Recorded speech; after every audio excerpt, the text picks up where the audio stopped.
Good morning, everybody. Good morning, Rabbi. Happy Chanukah. Happy Chanukah to everybody. Yes.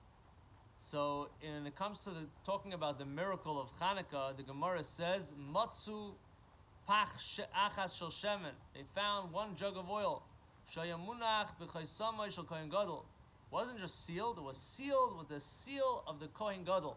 Had his signature, his stamp on it.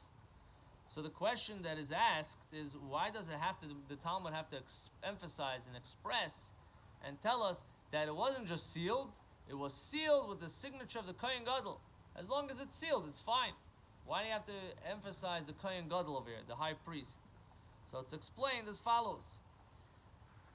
The Greeks went into the temple and they went into the heichal, they went into the holy chambers. And shemen, oil in general, represents wisdom. The Greeks also had wisdom. They had their own philosophies and their own things that they wanted to push and persuade, and they were trying to get the Jewish people to leave their tradition and to follow their belief system.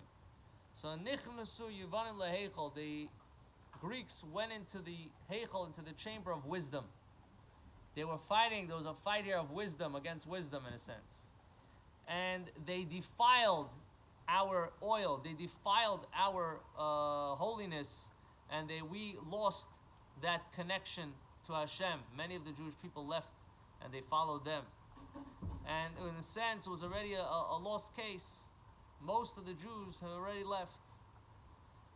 However, there is one element of holiness that there is no competition. In most cases, there's competition. There's the holy side, there's the unholy side. You tap into this side, you tap into the other side.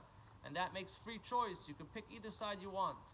But there is the essence of the soul, that the essence of the soul can never be tapped into on a negative side. That's why you can find Jews that are not practicing and they're against everything, and then one day something triggered them and all of a sudden they're ready to give up their lives for God. What happened? You weren't there. You weren't doing it. You're not in that level. You're not doing it every day. Well, you don't have that fire, but there's an inside fire. It's like an emergency, like the emergency button. When that button is pressed, then everything comes out. So the same, where does that come from? Who gives us that?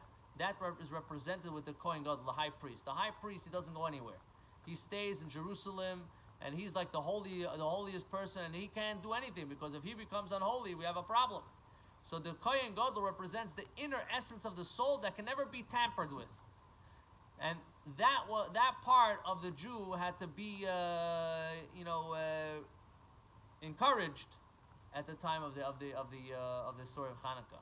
So they found one jug of oil. There was still one element of the Jew that wasn't tampered with, that had the seal, not just sealed, but what part of the soul, the Kohen Gadol, the holiest part of the Jew, the holy of the soul.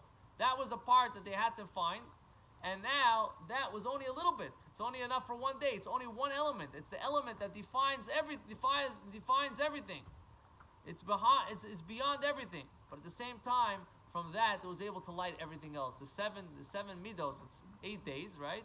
You have 8 days. One day of the jug of oil, then you have 7 days left, and you still have to light the menorah until they can get new oil. And there's 7 attributes, 7 elements of us that we have feelings. And all those 7 were gone. They were gone. But that one jug of oil, that part of the neshama could really rejuvenate the whole Jew.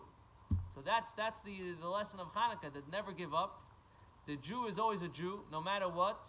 And even if the person went all the way to the other way, he could still come back. Quick story. There was once somebody came to a rabbi, a Chabad rabbi, and he tells him, he converted. He converted. He's a Jew that converted to something else. And he wants to come back now. What does he have to do to come back? So the rabbis explained to him that he has to do mitzvahs, but he doesn't have to come back. You can't leave to come back. You're always here. So the rabbi asked him, what happened that all of a sudden you got him inspired? He says, I saw a menorah on a car driving around in his area. And all of a sudden he had this love and this attraction to Judaism again, and he said he has to do something about it. He has to do something about it. So this is a story of a Jew that got stuck, but he has that oil, the holy of holy. And the story of Chanukah was the one that got him back. Amazing. It's a real story. It's a real story. Not local, but national. It's a national story. Yeah. Yeah, listen, you never know. Could be we have a story like that too. Anyway, Hashem should help. We should be able to see the miracles of Chanukah. We should be able to tap into the essence of our souls. And we should be zeicha to the coming of Mashiach Tzidkenu Amen.